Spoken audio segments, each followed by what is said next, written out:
সরকারি দলের একজন নেতাকে বলেছি বেশি বেশি বেয়াদব ডাইকেন না, তাহলে কিন্তু বাংলাদেশ বেয়াদব পার্টি নামে পার্টি খুলে বসবে, ও ককরোচ পার্টির মতো। আচ্ছা, এদেরকে চিনতেন কতদিন থেকে?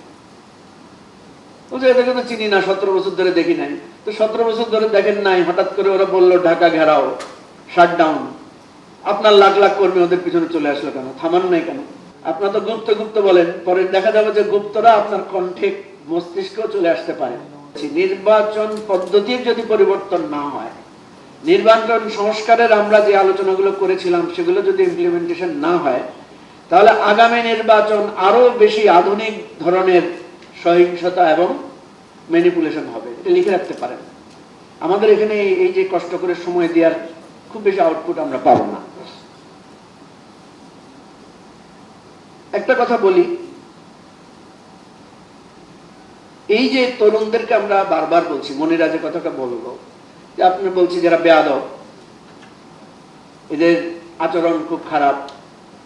আমি সরকারি দলের একজন নেতাকে বলেছি বেশি বেশি বেয়াদব ডাইকেন না, তাহলে কিন্তু বাংলাদেশ বেয়াদব পার্টি নামে পার্টি খুলে বসবে, ও ককরোচ পার্টির মতো, তখন কিন্তু ঝামেলা হয়ে যাবে।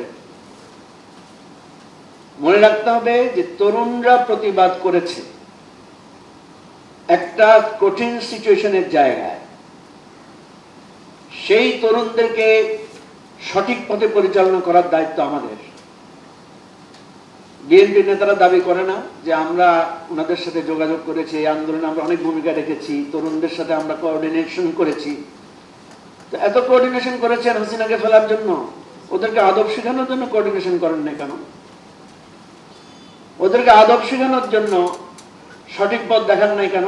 ওই জায়গায় এসে হাল ছেড়ে দিয়েছেন কেন? খালি হাসিনাকে ফেলানো পর্যন্ত কোঅর্ডিনেশন? এই প্রশ্নগুলো রাখতে হবে। আমাকে আরো একজন বললেন যে ইউনূস এই ছেলে মেয়েদেরকে খারাপ করেছে। আমি বললাম যে ইউনূস এদেরকে চিনলো কিভাবে? ইউনূস এদেরকে চিনার আগেই তো আপনারা এদের সাথে পরিচিত হয়েছেন। ইউনূস তো চিনেছে আগস্টে, আর আপনারা তো বলছেন জুলাই আন্দোলনে আপনারা এদের সাথে কোঅর্ডিনেশন করেছেন, মাস্টার মাইন্ড ছিলেন। আচ্ছা, এদেরকে চিনতেন কতদিন থেকে? বলছে এদেরকে তো চিনি না, 17 বছর ধরে দেখি নাই। তো 17 বছর ধরে দেখেন নাই, হঠাৎ করে ওরা বললো ঢাকা ঘেরাও, শাটডাউন, আপনার লাখ লাখ কর্মী ওদের পিছনে চলে আসলো কেন? থামান নাই কেন?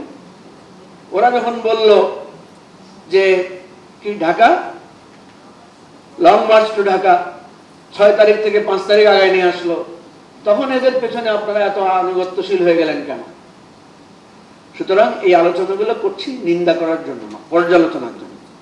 আমাদের বোধ শক্তি যদি পরিবর্তন না আসে, আমাদের মধ্যে যদি আমরা চেঞ্জ না আসি, তাহলে এই বাংলাদেশকে যে আমরা বদলাতে চাচ্ছি হবে না। আজকে রিজভী ভাই উনার বর্ণনা দিয়ে গেলেন, আমরা একসাথেই ছিলাম কারাগারে, একসাথেই রিমান্ডে ছিলাম, একসাথেই জেলখানায় গিয়েছি। সেখানে বসে তো অনেক কথাই আমরা কল্পনা করেছিলাম যে ভবিষ্যতে আমরা জেলখানাকে এত সুন্দর করে করব, ভবিষ্যতে যাতে আর কারো জেলখানায় আসতে না হয়, ভবিষ্যতে রিমান্ডে যাতে এগুলো না হয়। এখন কই এগুলো কথা? শুধু জেলখানার স্মৃতিচারণ করেই একটু চোখ ছল কথা, আর ওই গুম হয়ে যাওয়া পরিবারের কাছে কিছু শুনলেই বলাতে কাগজে লিখিতভাবে দেন, এটাতেই তো আমাদের সময় বদলাবে না। সরকারি দলের ছাত্র সংগঠন যদি সরকারের ব্লেসিংস পায়, আশকারা পায়, তাইলে সরকার যার ক্যাম্পাসগুলো কি হয়ে যায়, তার হয়ে যায়। আপনারা বলেন, এখানে অনেক সিনিয়র এবং তরুণ সাংবাদিকেরা আছেন, ইতিহাস বলে বিএনপি আমলে ক্যাম্পাস বিএনপির, আওয়ামী লীগ আমলে ক্যাম্পাস আওয়ামী লীগের। প্রথম দিকে কি হয়? প্রথম দিকে ক্যাম্পাসে যারা শক্তিশালী থাকে সেটা ছাত্র শিবির হতে পারে, সেটা ছাত্র দল হতে পারে আওয়ামী লীগ আমলে, সেটা ছাত্র ইউনিয়ন, ছাত্র ফ্রন্ট, ছাত্র ফেডারেশন, ছাত্র শক্তি, ছাত্র পক্ষ, যেটাই হোক, তারা প্রথম প্রতিরোধ করে। তো প্রতিরোধ করতে গিয়ে মার খায়, মামলা খায়, একাডেমিক্যালি ক্ষতিগ্রস্ত হয়, কিন্তু সত্যিকার অর্থে ধীরে ধীরে সে ক্যাম্পাসে দুর্বল হয়ে পড়ে। আমি কি বানিয়ে বলছি? এটাই তো ঘটে। প্রত্যেকটা ক্যাম্পাস বিগত ফ্যাসিবাদী আমলে ছাত্রলীগের দখলে ছিল। কি লাভ হয়েছে বলেন? এই যে অন্য সংগঠনকে আপনি মুভ করতে দেন নাই, ছাত্র দলকে মুভ করতে দেন নাই, শিবিরকে মুভ করতে দেন নাই, ছাত্র ফ্রন্টকে, ছাত্র ইউনিয়নকে মুভ করতে দেন নাই, এর কারণে কি এই ছাত্র সংগঠনগুলো বিলীন হয়ে গেছে? বরং তারা নানা কৌশলে নানাভাবে তাদের অস্তিত্ব ধরে রেখেছে এবং তাদের রাজনীতিটাকে প্রলম্বিত করেছে। সরকার পতনের সাথে সাথে সরকারের দলীয় ছাত্র সংগঠনও কিন্তু ক্যাম্পাসে কি হয়ে যায়, নাই হয়ে যায়। এবারে তো যেটা হয়েছে, আওয়ামী লীগের পতনের আগে ছাত্রলীগের পতন হয়েছে ক্যাম্পাসগুলো। যদি একই রাজনীতি আমরা করি, একই ধারায় আমরা চলি, তাহলে একই পরিণতি হবে। আমি আজকে এখানে এই সুযোগে বলতে চাই, তাহলে সমাধান কি?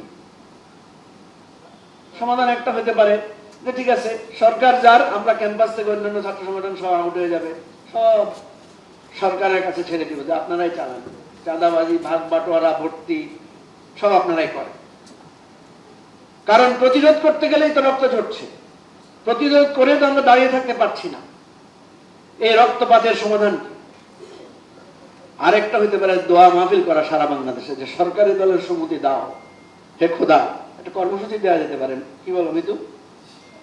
ভালো আইডিয়া, যে সরকারি দলকে সম্মতি দেন যে আপনারা এইভাবে ক্যাম্পাস দখল করেন না, ভবিষ্যতে আপনাদের আসলে লাভ হয় না।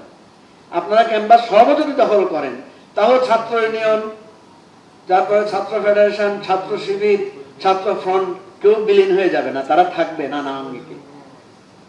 আপনারা তো গুপ্ত গুপ্ত বলেন, পরে দেখা যাবে যে গুপ্তরা আপনার কণ্ঠে মস্তিষ্কেও চলে আসতে পারে। এটা আমরা কেউ এড়াতে পারবো না।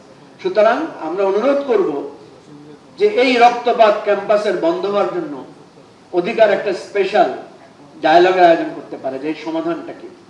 এই সমাধান সিরিয়াস লেভেলে যদি আমরা না নিই, তাহলে রাজনীতি আগের জায়গায় হাঁটবে এবং আগামী দিনের নির্বাচন সরকারি দল ম্যানিপুলেট করার জন্য এখন থেকে চেষ্টা শুরু করবে এবং পরিণতি একই রকমই হবে।